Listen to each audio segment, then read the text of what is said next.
Pour le découvrir, nous partons avec Nathalie Magnardi, aujourd'hui animatrice de conférences et guide d'ateliers culturels. Nathalie a une formation d'ethnologue. La visite débute au village de Sainte-Agnès, à quelques kilomètres de Menton, près d'un lieu unique, vestige d'une époque révolue, un fort militaire construit à flanc de falaise. Et pour le visiter, Nathalie peut compter sur Bruno Ray, le responsable de ce monument. Bonjour. Bonjour Bruno. Nous voilà au Fort Sainte-Agnès. Oui, Fort Sainte-Agnès conçu entre 1932 et 1938, oui, qui était censé préserver l'intégrité de notre frontière, évidemment orientale, avec l'Italie, de Mussolini.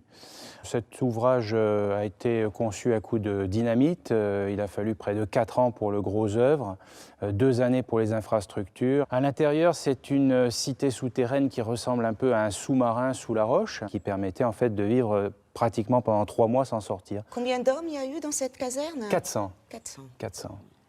On y va? Oui, allons-y. Allez. Ce fort est un système de défense méconnu du grand public, emblématique d'un ensemble quant à lui beaucoup plus célèbre, la ligne Maginot. Peu de gens savent que Maginot commence dans les Alpes avant de commencer dans le nord-est de la France. Et une raison à ça, c'est que la menace est d'abord venue de Mussolini, avant de venir naturellement de Hitler en Allemagne. Et donc il y en a plusieurs dans les Alpes-Maritimes de ces forts? 14 pour être précis, qui montrent une grosse concentration sur les 23, 14 rien que dans notre département. S'explique par le fait que les cols de ces montagnes sont d'altitude modeste. Pour l'assaillant, évidemment, le passage est plus aisé. Et par ailleurs, on a cette cible potentielle à 30 km à vol d'oiseau, très symbolique, qu'est la ville de Nice. Constitué de blocs creusés dans le calcaire, enfoui sous 50 mètres de rochers, le fort de Sainte-Agnès occupe une position stratégique. En enterrant les ouvrages dans le sol, pour ne laisser subsister en surface que les organes de tir et d'observation, tout fut pensé pour le rendre indétectable. Il a été également un acteur dans la Seconde Guerre mondiale et en particulier en juin 1940. Il faut savoir que la bataille des Alpes, c'est une des rares victoires de la campagne française. Les Italiens, partout, ont été repoussés et en particulier sur le littoral mentonnais, le bassin mentonnais, et entre autres repoussés par ces canons dans ce bloc d'artillerie frontale sud où nous sommes actuellement, qui était considéré comme le plus puissant des Alpes en 1940. À l'intérieur de ce fort, tout est aménagé comme dans une caserne ou un sous-marin. Les pièces et objets épars sont conservés comme autant de témoignages de la vie des soldats qui ont séjourné ici. Ah, c'est ici. C'est ici, regarde, au fond, qu'est-ce que tu aperçois? Le Cap Martin, et dans l'Anse, on aperçoit également le fort du Cap Martin, qui était donc ce fameux ouvrage qui a été assailli par les Italiens, et le fort de Sainte-Agnès, par les canons que je t'ai montrés tout à l'heure, ont permis évidemment de repousser les attaques des chemises noires dans cette anse que tu aperçois. Après une 60aine d'années d'usage exclusif par l'armée française, la municipalité le rachète à l'État en 1990. Ce fort se visite toute l'année.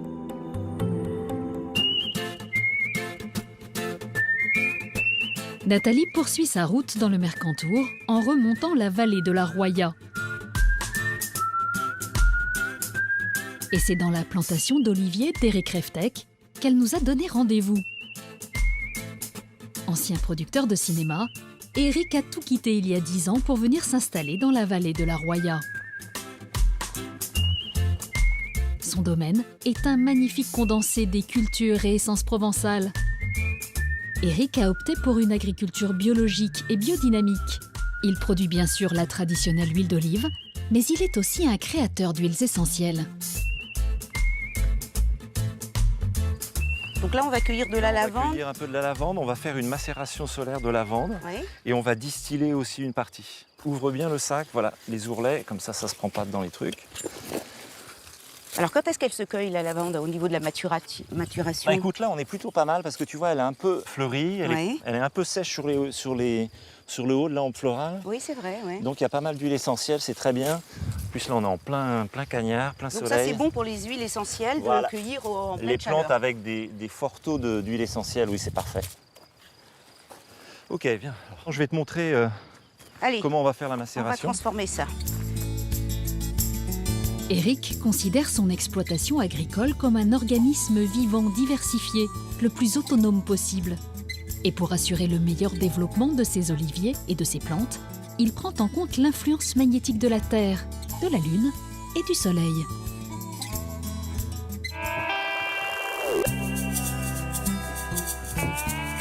Une fois les plantes suffisamment sèches, Éric procède à la distillation. Avec la lavande, c'est toute la plante qui est utilisée, les tiges comme les fleurs. Les herbes récoltées sont mises en bocaux avec de l'huile d'olive biologique.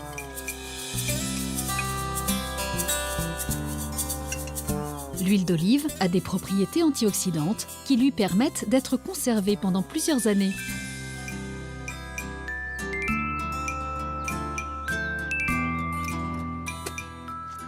Allez, maintenant on va aller mettre ça au soleil pendant 40 jours et 40 nuits. En fait, il faut que ça ait les deux. Il faut que ça ait et la lune et le soleil. Tiens, alors là justement, regarde, c'est les pétales de rose. Oui. Donc ça fait à peu près 40 jours que c'est là. Et je te propose qu'on aille le presser ensemble. D'accord. Tu me dis si je vais trop vite. Vas-y, vas-y, vas-y.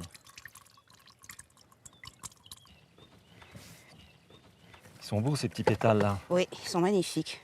Il y a combien de kilos de roses là-dedans? Écoute, il doit y avoir à peu près 3 kilos, un truc comme ça, 3-4 kilos. Incroyable.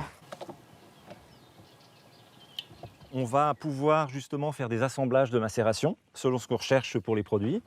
Soit on veut un produit, tu vois, pour les muscles, donc là on va la mélanger par exemple avec de l'arnica, d'autres plantes. En l'occurrence, avec la rose, on fait une huile de phytocosmétique, donc spéciale pour la peau, auquel on va y ajouter de la lavande et puis d'autres produits, voilà, qui sont un peu nos secrets de fabrication. Nathalie nous emmène maintenant à Saorge, l'un des villages les plus impressionnants de France. Ses ruelles voûtées, ses hautes maisons aux façades teintées d'ocre et de rose dont les plus anciennes datent du XVe siècle, donnent à ce village un côté hors du temps.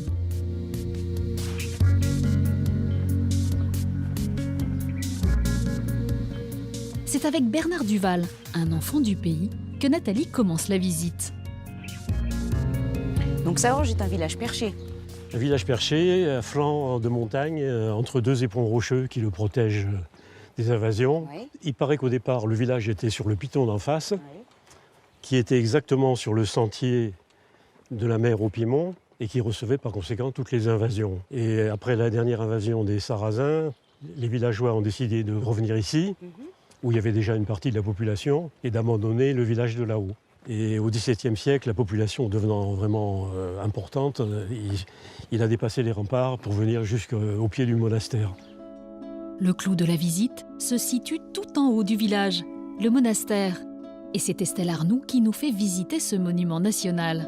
Le monastère de Saorge a été fondé au XVIIe siècle, en 1633, par des frères franciscains qui venaient probablement du couvent de Cimiez à Nice ou alors de la Ligurie italienne, qui se sont donc installés sur le promontoire qui surplombe le village de Saorge. Je vois tous ces cadrans solaires, c'est une particularité du site sans doute, non? Oui, on a la chance d'avoir un ensemble de 11 cadrans solaires exceptionnels, qui ont à la fois une fonction décorative, avec leur ornementation baroque, mais aussi une fonction utile puisqu'ils permettaient de connaître l'heure de la journée en fonction de l'ombre portée par la tige métallique qui s'appelle le gnomon. Et chaque cadran ici est différent. Et il y en a un aussi sur le clocher, je vois. Hein. Oui, il y en a un avec une inscription en italien qui est plus récent que les autres, qui date de 1880.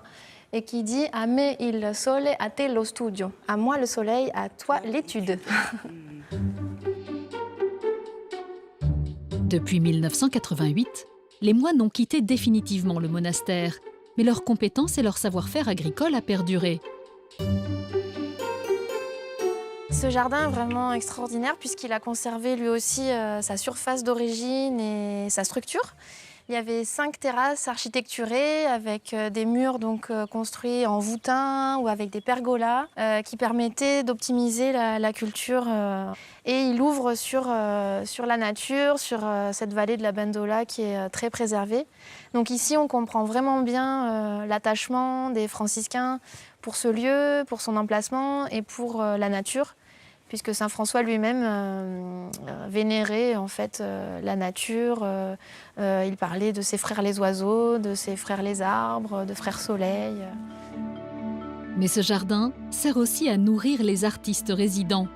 En effet, le monastère accueille chaque année plusieurs dizaines de pensionnaires qui viennent y chercher l'inspiration. Les visiteurs occasionnels sont aussi les bienvenus. Il leur suffit simplement de pousser les portes de ce charmant monastère. Mais avant de se séparer, Bernard Duval a réservé une surprise à Nathalie. Dernier carillonneur de toute la vallée de la Roya, il lui offre son premier concert privé. Cette discipline nécessite une certaine dextérité. Les bras et les jambes du carillonneur sont reliés à 4 cloches, autant de sonorités différentes.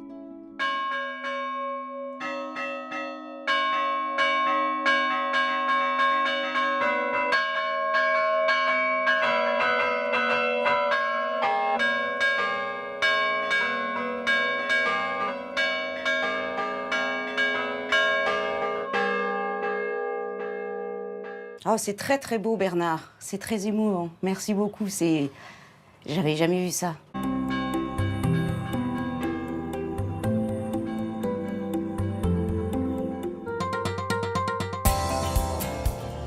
Nathalie poursuit son chemin dans le Mercantour. Aujourd'hui, elle a rendez-vous à la Brigue. Dans ce petit village, elle part à la rencontre d'Émilie Olivier, une chapelière spécialiste du feutre. Avant de confectionner ses chapeaux, Émilie doit d'abord récupérer la laine fraîchement tondue des célèbres moutons brigasques, les moutons de sa vallée. Des moutons à la laine différente des autres, plus rugueuse et aux poils longs. Émilie doit d'abord trier les toisons et éliminer les plus grasses. Ça va être un chapeau.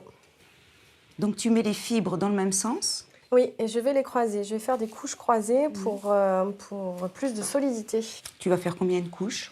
Là, je vais mettre 4 couches. C'est un chapeau qui sera assez frais. Avec la laine blanche, c'est bien pour le printemps et l'été. Cette couche de laine blanche constituera l'extérieur du chapeau. Émilie rajoute de la laine plus fine, dont la teinture violette provient de l'agriculture biologique. Le mélange de 2 laines différentes va assurer... Ah oui, elle est beaucoup plus douce. Tu as vu? Ça va assurer l'imperméabilité du chapeau. Émilie asperge d'eau chaude et savonneuse les différentes couches de laine. En les passant sous son rouleau, les fibres sont débarrassées de leurs impuretés. Elles vont ensuite se resserrer pour former le feutre. C'est très physique. Ouais.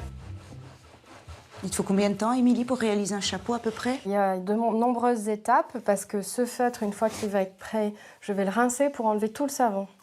Je vais le laisser sécher et il va y avoir plusieurs après, plusieurs séchages, plus la finition à la fin, la décoration, la couture à l'intérieur, le gros grain.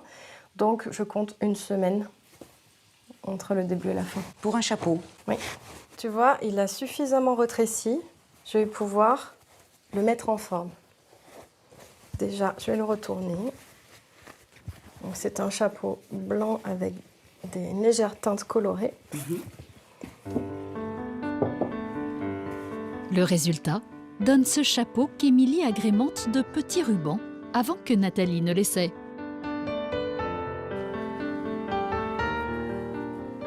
Vas-y, enfonce-le un petit peu. Qu'en Ça va penses-tu? bien. Il est magnifique. C'est un très beau savoir-faire. Bravo, Émilie. Très, très joli.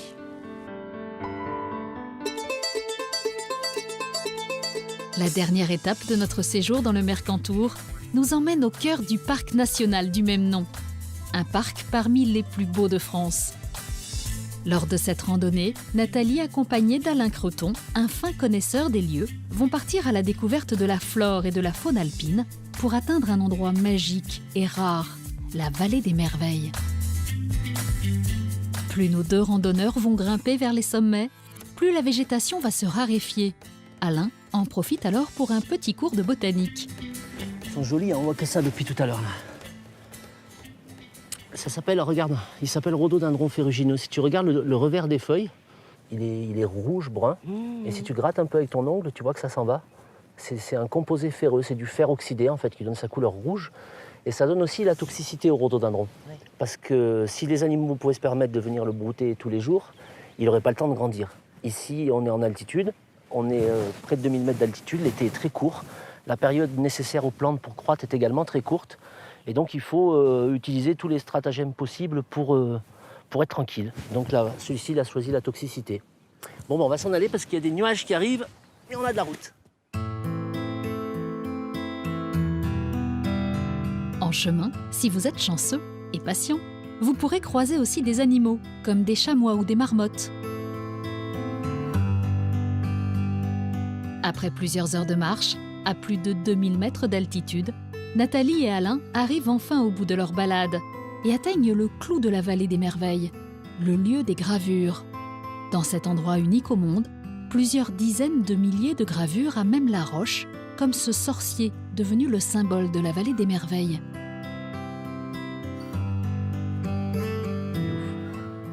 Et voilà le sorcier. Ce nom sorcier, il vient d'une traduction de l'italien de il mago, le sage. C'est plutôt une appellation contemporaine, on va dire. C'est simplement ce que tu vois, on voit ses dents, ce regard un peu fixe, il brandit deux poignards, il fait un peu peur comme ça. C'est là une représentation d'un visage humain, probablement. De quand elle date, ces gravures? On ne peut pas dater précisément une gravure, mais on peut dater la période pendant laquelle elle a été faite. Donc là, il s'agit aux alentours de moins 3300 avant Jésus-Christ. À la fin on peut dire le début de l'âge du cuivre, bien après la néolithisation. Donc les gens maîtrisent déjà l'agriculture et découvrent la métallurgie. Voilà, c'est là à peu près le début de la période des gravures. Au total, plus de 35 000 roches gravées ont été dénombrées dans cet endroit.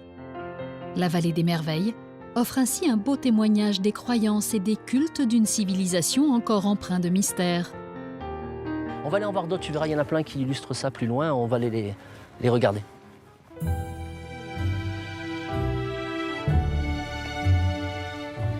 Oh, cette roche, c'est sûr que ça donne envie de dessiner. Qu'est-ce que c'est comme type de roche?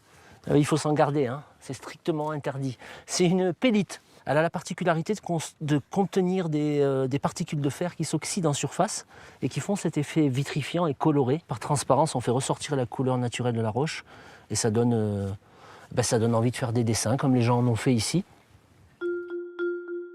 Les hommes, depuis qu'ils ont apprivoisé ces lieux, ont continué au fil des siècles à raconter leur vie sur les pierres.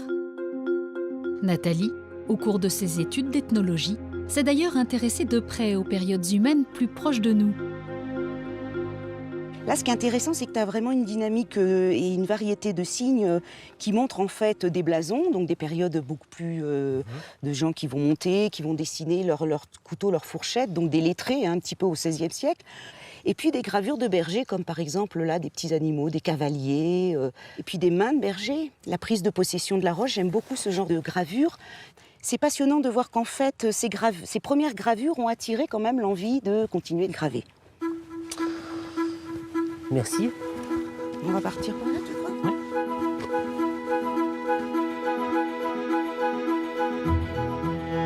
Pour vous, qui comme Nathalie souhaiteriez découvrir la sublime vallée des merveilles, il vous faudra vous offrir les services d'un guide comme Alain. Pour la préservation des lieux, il est en effet interdit aux seuls randonneurs de se rendre sur place.